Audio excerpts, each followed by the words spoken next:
Hey everybody, I'm Courtney Hashy, cookbook author and blogger. Welcome back to Court Kitchen. Today I am making a cream spinach pork meat sauce over extra cheesy polenta. So this is a really comforting dish for this time of the year when it's chillier. It's really nice. Okay, so for our polenta itself, I'm using a coarse grain polenta. You can use medium. This is not a place for instant. You do need to take some time making this polenta. So it will start to finish take about 45 minutes. But no, you do not need to sit here and whisk it for those 45 minutes. We'll go along with that. In here I have, polenta is usually 4 parts liquid to 1 part polenta. This time I'm doing 5 parts liquid because I did say it was extra cheesy, right? So that extra cheese is gonna thicken it even more. So we want a little bit more liquid.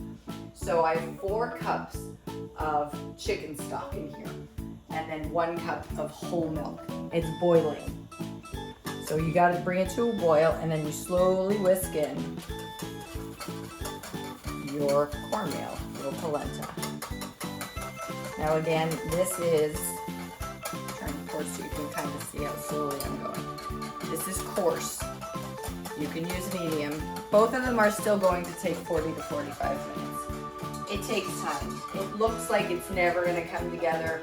It just looks like soup for the first 30 minutes for the most part. That's it pretty much it. It takes a long time for those grains to suck up, that corn, to be able to suck up all this liquid. So all we're doing here is bringing this, it's back to a boil already. So that's exactly where we want it. See how it's at a boil? Now, I'm gonna add the tiniest pinch of salt. And when I say tiny, I mean tiny because I used chicken stock and I didn't use low sodium. So I don't want to over salt this right in the beginning. We have a lot of other flavors that are going on in here. So now it's at boil, I'm gonna bring it down to a simmer. So about a medium low. Now all you have to do is every 4 minutes or so, come over. You want it running, like I said, at simmer. You don't want it boiling. Instead, it needs to come down a little bit more. And about every 4 minutes, come over and give it a whisk. Make sure it's not sticky. So while we're waiting on that, and that's doing its thing, I'm gonna turn on a large non-stick skillet here with about a tablespoon or so of butter. So I'm gonna turn it on right around medium heat, so that melts. And now to start the pork meat sauce, got a small dice on it.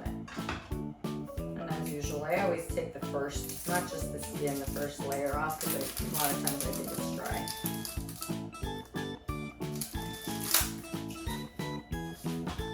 And I have 2 whole garlic because I think garlic belongs in the sauce plus in the spinach portion. So we just got straight down. Got a good firm grip on your chef's knife. And just go straight down.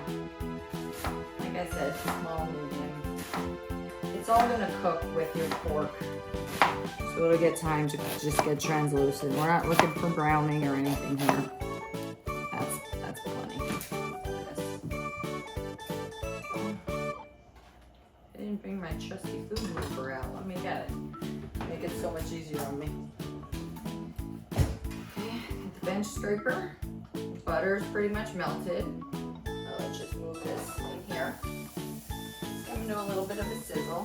Turn it up a little bit higher. And all I'm gonna do is add some seasonings before we add our pork in. And it'll all cook together really nicely. We'll go over and we'll check on our polenta, make sure it's not sticky. Now I'm gonna put in these 2 clove garlic. I just smash these things. I'm sure you've done this many times. You can grate them with your microplane. Just be careful when you smash them that your knife doesn't slip on you. Be extra careful. Always hold the blade away from you when you're doing this. And use all the way up here. Did you get that? And the skin comes right off. And then, again, this is gonna cook for a little while. So, instead of mince, doesn't need to be extra tiny.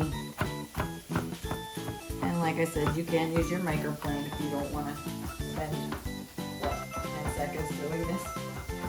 That's it. That's all she wrote. Make sure you don't get any skin in it.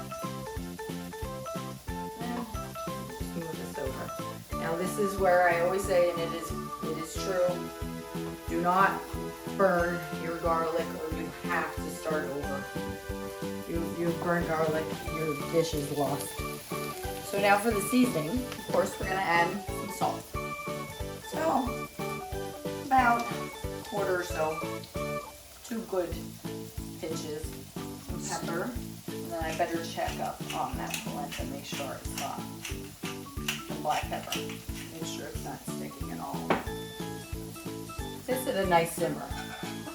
I can feel it on the bottom, but it's not sticking.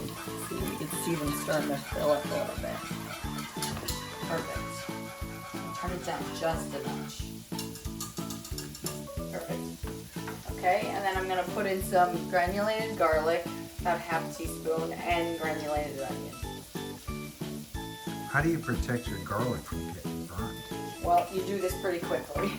That's how. And we're gonna add the meat. We're not even waiting for these onions to become translucent, because it's gonna cook through with the meat. And then remember, we're adding spinach and things to make this into kind of a cream spinach. That was each ½ teaspoon of granulated onion, granulated garlic. I like spice in my cream spinach and in my meat sauces, so I'm going to use probably about a ¼ teaspoon or so. You don't want to use it, you don't have. So here's where you make sure this gets incorporated. We put the garlic on top of the onion. It hasn't been in there long enough, but we don't have the heat on high enough. It's just a medium. So the garlic, I can smell it, of course, along with the granulated. So that's all mixed together with the butter. So like I said, you don't have to wait on this for all this to become translucent, because it's going to happen once we add the pork. This is 3/4 pound of ground pork. This will easily make enough sauce. Everything here will make enough for a strong 4 portions for everybody. So, all I'm going to do now is cook this pork through, and every 3 or 4 minutes, I'm just going to keep crumbing along, just like you would any ground meat. And every 3 or 4 minutes, I'm going to come back over here. This is getting pretty thick. I'm going to turn it down. See, for whatever reason, even on low, it's going a little too fast for me. So, let's turn it down a little bit more. Perfect. It's not sticking. So I'm just going to keep breaking up the meat and cooking the onion through. When we get back, I'll put everything else in here that'll make the cream spinach part of the meat sauce. Get right back. Okay, our pork, our onions have sauteed together. The onions are translucent. Our pork has exuded its fat, and it's nice and juicy. I did not add any water or stock to this. That's just that 1 tablespoon of butter and a little bit of pork fat that came out of the pork naturally. So now, this is where we make it into a cream spinach type thing. Okay, so let's start by adding 3 tablespoons of cream cheese. Now this is softened. Just take it out a few minutes before, at least half an hour. Just makes it easier to melt in. And turn this up a little bit to help it melt a little bit quicker into it.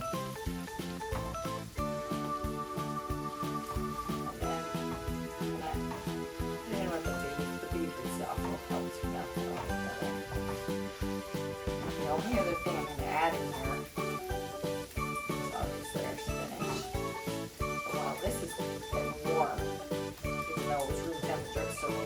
why don't we add in our spinach? Now I'm using 8 ounces of frozen chopped spinach that has been defrosted and wrung out so hard that until there's no drips going back into your drain at all. It needs to be dry. So I know it looks like nothing, but this is a ½ pound of spinach that's just been wrung out to get all the moisture. You have to get rid of the water in the spinach. You don't get rid of water. You have cheesiness on one side and gloppiness, and then pull water. No, it doesn't work. You don't want that. And if you forget, for whatever reason, to defrost your spinach, don't worry. Put it in a bowl, even in the plastic, as long as it's microwavable safe. in a container, your chopped frozen spinach in a bowl so your microwave doesn't get wet. Just put it on 2-minute intervals until it's obviously defrosted. So you don't have to sit around and wait for the air in your kitchen to defrost. Just be careful when you squeeze it out. If it's warm, you don't burn yourself squeezing out that liquid. If you do have to stick it in the microwave. Okay, now this is a little thick for me. So this is where we add. You can use, I'm using half and half. You can use half and half. Or you can use heavy cream too, of course. Or you can use nothing. This is really going. I'm going to turn it down to medium low. And then I would say probably about half cup. Start there. I don't think we need a ton of that in here. We want this to be quite meaty because it's going over our polenta. By the way, turn down a little bit. So we want this to be on the meaty side. Now let me show you the polenta here. I'll tell you what I did because I did make a couple changes during the break when I was handling this. That looks perfect. I'm gonna add a little salt and pepper to that. Now see how this is bubbling and setting up quite a bit? It's just like barely bubbling in the middle. Now it's still quite soupy. What did happen was, I don't know if I had the heat up a little too high or what, but it did suck up quite a bit of the moisture too quickly. I just tasted it with a spoon, and the polenta wasn't done through, it was still grainy. So I did add a little bit more liquid. I added about, I would say about a half cup. I added stock, you could add water, or you could add milk. It's still, I can still feel it with the whisk, that it still hasn't soaked up enough. So this is gonna take probably another 10 minutes and it'll be completely done. And we're gonna finish this and this. This I can finish right now. I'm gonna turn it on low. The only other thing that goes in here, we have the cream cheese in there. We have a little bit of half and half. I'm gonna add a little bit of salt and pepper because we didn't salt or pepper, obviously, the spinach. So that needs some seasoning. And then we're gonna put in some black pepper, because I love black pepper. Put in as much as you want. And the only last ingredient in cream spinach was this what? Parmesan cheese. So this is a cup. I need half cup for the spinach meat sauce. So I'm putting half of this in here. And the other half, guess where that's going? The other half is going in the extra cheesy polenta with these two cheeses. So I'm gonna just mix this through, keep whisking this every 4 or 5 minutes. Be careful it doesn't spit at you. It's at the point where it'll start spitting at you. Turn it down and just keep whisking it. Mix this together. When we come back, it'll be time to put all this together. We'll just stir our cheeses in and we'll be ready to put it in a plater bowl. Our polenta is finally at the stage where I like it. It's been going for about 40 minutes. As you can see here, it's thickened up quite a bit. It sucked up the majority of that liquid. Now, this might look a little thin for you, but guess what? We're about to add the cheese now. It's gonna thicken it. Plus, I do like mine on the thinner side personally. This is our half cup of Parmesan, grated Parmesan, and I'm adding, check these out. This is from Aunt Yvonne, who comes and visits every time she comes. She brings me cheese. So these are average slices. They're on a little bit of the thicker side.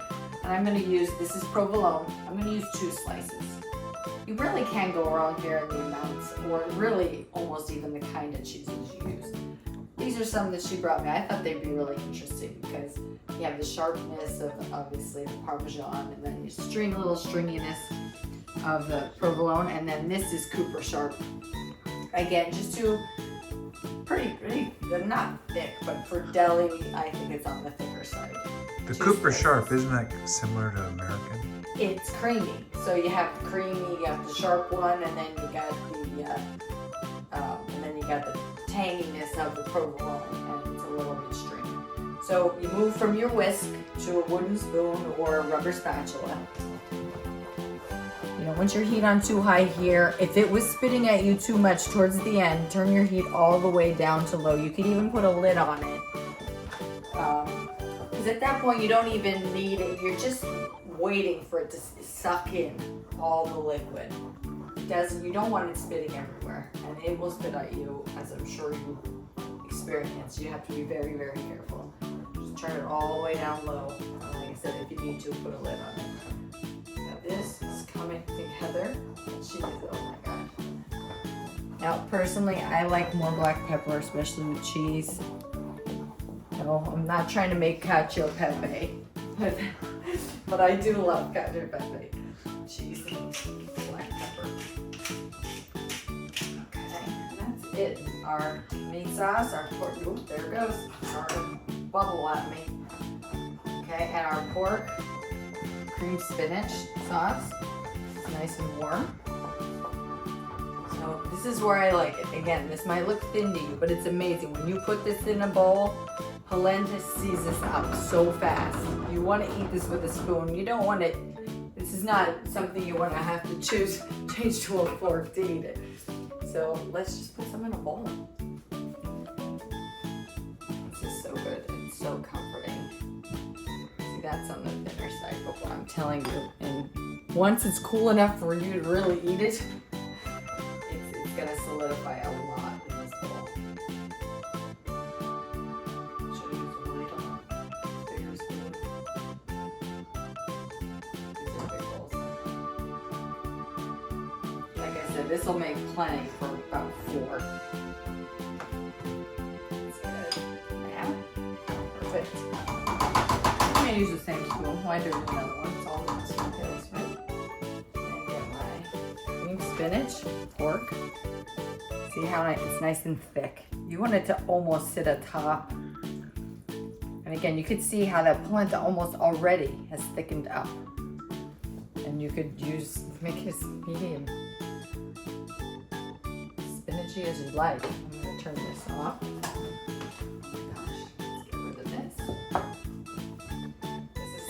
This is fall and winter decadence here, I think.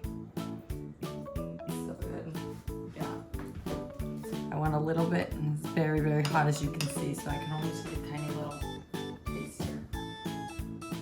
Here we go.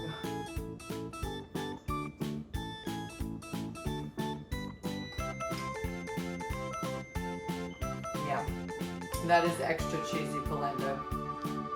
Nothing is salty. Well-rounded. The pork is a nice difference to beef, ground beef, or ground turkey. It is a put on your lap and go sit on your chair or on your couch and eat this and get all warmed up from inside out. Do that for your family and friends. They'll be really happy to come home to this dinner or lunch or brunch. So thank you for watching. Your likes, shares, and comments are always welcome. So keep them coming. If you haven't subscribed already, I ask that you please do. And remember, hit that cute little bell icon over there will put it in for me.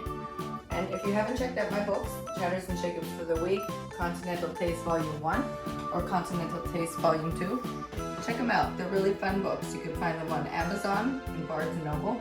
And you can also check out my website for more information and fun recipes, CourtneyHashy.com.